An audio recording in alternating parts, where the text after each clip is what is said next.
अल्लाह अकबर। ये बंदे के बयान ने ना पकड़ के एक दफा झिझोड़ के रख दिया है। इस भाई की आप पहले वीडियो देखें।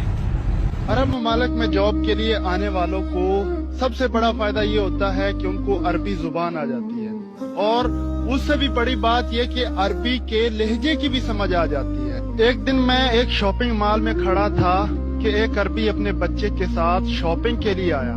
कुछ चीजें खरीदने के बाद उसने बिल अदा किया और अपने बच्चे को बुलाया कि ताल या वलद, यानी आ जाओ बेटा। लेकिन उसका बेटा है कि बार बार कुछ और खिलौने खरीदने का इसरार कर रहा था, लेकिन शायद उसका बाप उसे मजीद खिलौने खरीद कर नहीं देना चाहता था, और दोबारा थोड़े सख्त लहजे में बात की कि हई यानी दौड़ कर आओ, चलो।